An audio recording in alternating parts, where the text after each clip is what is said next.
Welcome to this channel. Mau belajar bahasa Indonesia atau bahasa Inggris dengan cara yang seru, santai, dan mudah dipahami? You're in the right place. Belajar kosakata dan ekspresi sehari-hari. Learn daily vocabulary and expressions.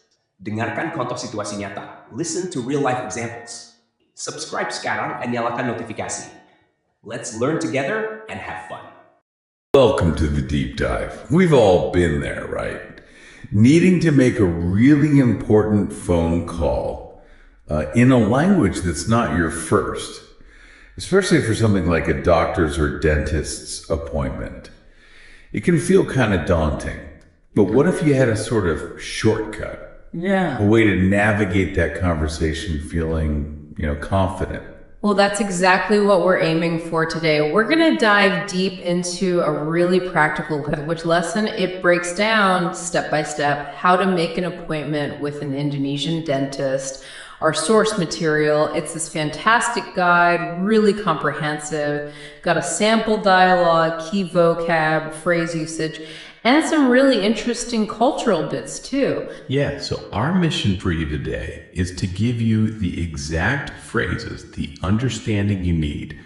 We want to turn what might feel like this big complex thing into just a clear, manageable conversation. We'll show you not just what to say, but crucially, why it works like that and, what kind of response to expect. Okay, so let's get into it. Let's unpacking this. We're going to begin by listening in on a very practical conversation from our guide. Imagine you're Sari. You need to make a dental appointment in Indonesia. This is the kind of real world thing we're talking about. Exactly. We'll walk through this dialogue between Sari and a receptionist at Senayan Dental Clinic. We'll give you the Indonesian first, then bang, the English right after, so you can hear the flow and get the meaning straight away. Listen for how direct but polite it is. Receptionist. Selamat pagi, klinik gigi Senayan. Ada yang bisa saya bantu? Good morning, Senayan Dental Clinic. How can I help you, Sari? Selamat pagi, nama saya Sari. Saya baru pertama kali dengan klinik ini. Saya ingin membuat janji untuk konsultasi siang hari ini. Apakah masih bisa? Good morning, miss. My name is Sari. It's my first time with this clinic. I want to make an appointment for a consultation this afternoon. Is it still possible? Receptionist. Terima kasih, Mak Sari. Sebelumnya boleh saya tahu permasalahannya? That's Sari. Thank you, Miss Sari. Before that, may I know what the problem is? Sari, sejak kemarin malam, gusi saya di bagian paling belakang membengkak dan rasanya agak sakit. Since last night, my gum in the very back part of my mouth has been swelling, and it feels a bit painful. Receptionist. Oh, begitu. Saya bisa membuatkan Mbak Sari paling pagi pada jam 2 siang. Bagaimana, Tanggana? Place you at 2 p.m. at the earliest. How about that, Sari? Bakla, jam 2 saja. Terima kasih banyak, Mbak. All right, 2 p.m. Thank you very much, Miss Receptionist. Sama-sama, Mbak Sari. Akan ditunggu kedatangannya. Welcome, Miss Sari. We will be waiting for your arrival. Okay, listening to that, what jumps out right away, it feels very efficient, direct, polite, really clear about why she's calling. You mentioned politeness. Is that standard for a call like this? Oh, absolutely. That directness coupled with the politeness, it's not just, good phone manners. It reflects a cultural preference, especially in more formal settings like this, for clear communication. Gets right to the point. It cuts down on misunderstandings, which is pretty important when you're talking health stuff. Notice Sari gives her name, says it's her first time, states the purpose. No beating around the bush. Right. Straight to it. That's a really useful takeaway for anyone learning Indonesian for practical reasons. Okay, so let's zoom in on the words, the actual building blocks that made that conversation work. Understanding these is going to be super helpful, especially for you if you're learning Indonesian, because they pop up everywhere. Definitely. Let's pull out some key terms. Yeah. We heard consultasi, that's consultation. You might hear say something like, ini merupakan ruang konsultasi. This is the consultation room. Pretty straightforward. Then there was kedatangan. That means arrival. Remember the receptionist's last line. Akan ditunggu kedatangannya. We'll be waiting for your arrival. Okay, got it. And we also heard masala, that's problem or matter, right? And a crucial one for a dentist visit, bengkak, meaning swelling, often used as an adjective, yeah.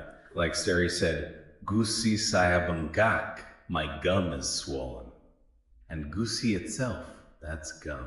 Exactly. And we had some useful function words too. Paling this can mean at most or most likely, but it's also used all the time to mean most, like the superlative, paling in most delicious. In the dialogue, it was paling pagi at the earliest, like the example, paling dia terjebak macet, most likely he's stuck in traffic. Then sama means same, but it's a handy preposition. It means for. And belakang means in the back of. Then getting these down gives you a really solid base. But knowing the words is one thing. The really cool part, I think, is understanding how some of these phrases are put together. Our guide gets into the construction, which is awesome for actually, learning to build your own sentences. It's like seeing the grammar in action. That's a great way to put it. Indonesian uses prefixes, suffixes, sometimes these things called confixes that wrap around a word to build meaning. It's kind of like Lego. Let's take permasalahannya. It means something like the thing that causes the problem or the specific issue. You see the root word masalah, problem. It's got the confix pouring around it and the suffix nya states tagged on the end. That per-in thing often indicates the result of something. So altogether, it points to the thing making the problem. Now, the guide mentions this is quite formal. Informally, people might just say masalahnya di. Like, the problem is ria. Here's an example. Bila kamu sudah tahu permasalahannya, cari solusinya. If you already know what causes the problem, find the solution. Oh, okay. So using permasalahan is a bit more formal, a bit more specific, like digging into the actual cause rather than just saying problem. Exactly right. It signals you're asking about the specific nature of the issue. And another great example is menempatkan. This means to place, to put, or to locate. Lokainkan. You've got the prefix mea, the root word tempat, place, and the suffix kan. That kan often indicates causation, making something happen, so causing something to be in a place. Formally, it's used for placing someone, like for an appointment time or in a seat, or even in a job. It can also be used for placing objects, though the guide notes that informally for objects, you might just use menaruh. Here's a good example sentence. Dia menempatkan saya bekerja di bagian administrasi, meaning he put me to work in the administration section. Okay, this is super helpful. So we've got the dialogue, the keywords, how some phrases work. Now let's get practical. What does this mean for you, the listener, when you actually pick up the phone? This is where we give you the core phrases you really need. Right. So how do you actually start the call, say what you need, and get that appointment scheduled? First, greetings. Always start with Selamat pagi, siang, malam, depending on the time. Good morning, afternoon, evening. Then state your name. Nama saya your name. Simple. And if you happen to be a returning patient, you might add your patient number, nomor pasien saya number. Next, your reason for calling. The general phrase is, saya ingin membuat janji. I want to make an appointment. In fact, you need to be more specific. Like for a klinik, you'd say, saya ingin membuat janji untuk pembersihan rutin karang gigi. That's, I'd like to make an appointment for a regular tartar cleaning. Or for a checkup. Saya ingin membuat janji untuk pemeriksaan gigi to checkup. Kusi, go checkup. That's scheduling. You need to ask about a time or day. You can use magkuklabati damagu bagaimana dengan hari dia pada jam time. That means, what about on day at time o'clock? Or use the date. Bagaimana dengan tanggal date pada jam tangan? What about on date at time o'clock? So for example, bagaimana dengan hari Rabu pada jam 3? What about Wednesday at 3 o'clock? Perfect. And just to recap a few other useful phrases to have ready. Kalau saya berbicara dengan wengan, meaning, may I speak to Sanska? Key terms like pembersihan rutin, regular cleaning, karang gigi, tartar, pemeriksaan gigi, teeth checkup. And be ready to hear their opening. Ada yang bisa saya bantu? How can I help you? Knowing these just makes the whole thing feel less intimidating. Yeah, definitely. But it's not just about what you say, is it? It's also about understanding what they might say back. Recognizing the clinic's common questions and statements is going to make that conversation flow much better. You'll feel more, in the loop. Absolutely crucial. Understanding their side is key. For instance, you might hear, Apakah anda sudah pernah dirawat oleh dokter sebelumnya? That means, have you ever been treated by Dr. Name before? After no? Or maybe, apa anda sudah pernah datang ke klinik ini sebelumnya? Have you ever been to this clinic before? Watch it then. They might also ask for details. Boleh minta nama lengkap dan nomor pasien Anda. May I have your full name and your patient number? Trick. Notice how these questions often start with Apakah anda sudah pernah? It's a polite way to ask, have you ever deal? They might also give you information like, Dr. Marty praktik pada hari Senin sampai Kutang sampai 5, which is Dr. Name is available Monday through Friday from 10 to 5. And like in our dialogue, they could offer a specific time. Saya bisa menempatkan Anda pada jam 2 siang. I can place you at 2 p.m. Right. Knowing those specific phrases just helps you track the conversation, doesn't it? Instead of feeling lost. Especially when you're maybe a bit nervous making the call anyway. Okay, now for something a bit different, a really interesting cultural insight from our guide. But here's the important bit. This mainly applies to social situations. Generally not to things like medical appointments. It shows how context is everything. Yeah, this is fascinating. It's the concept of jam carrot. Literally translates to rubber time. It implies time is flexible, stretchable. Now, our source is pretty clear. For appointments like dental or health services, expect punctuality. You show up on time, they see you on time, more or less. Standard professional stuff.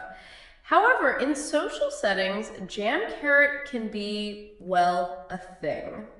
The guide says expect friends might be 30 minutes, an hour, maybe even 2 hours late for social plans. A common excuse, oh, got stuck in traffic, kinamasa, even though traffic jams are pretty normal there. It's this contrast that's really telling, isn't it? How expectations shift completely depending on whether it's a formal appointment or just meeting up with friends. And this jam carrot idea, according to the guide, connects to other social planning tendencies you might encounter in Indonesia. Things like putting off decisions, aku akan kabari besok pagi, I'll let you know tomorrow morning. Mesh. There's often a real need to confirm plans multiple times, like really confirm the time and place, maybe more than once, otherwise the plan might just fizzle out, considered canceled if you don't follow up. The source even mentions friends might change plans if something more interesting pops up, and last-minute cancellations in social contexts aren't unheard of. But, big caveat here. This doesn't describe everyone, of course, and it's much less common in business or professional settings where being on time is generally expected. Wow, okay. So jam carrot, definitely something to keep in mind if you're making social plans in Indonesia. It's a cultural heads up. It really makes you think about all the unspoken rules and expectations around time and planning in different cultures, including our own. So wrapping up, we've covered quite a bit today. We went through the specific phrases for making that dentist appointment in Indonesian. We looked at how to understand the likely responses and even touched on that intriguing cultural idea of jam carrot for social time. You essentially have a toolkit now for a very specific but pretty common real-world task in Indonesian. Yeah, you're not just learning isolated words, you're learning how to actually navigate a situation both linguistically and socially. It's about giving you that confidence to just do it. In connecting it back, understanding jam carrot for social stuff, while knowing medical appointments are usually punctual. It just highlights how crucial context is. You have to adjust your expectations based on the situation. It's about cultural adaptability, really. Absolutely. Which leads to a final thought for you, our listener, to maybe mull over. How might understanding these kinds of cultural nuances, like jam carrot, even if it doesn't apply directly to your immediate goal, like booking a dentist, how might that broader understanding shape your expectations, your approach when you interact in any new cultural setting? Something to think about as you continue your own deep dives into new knowledge. Thank you for watching this video. Hopefully useful. Don't forget to like and subscribe.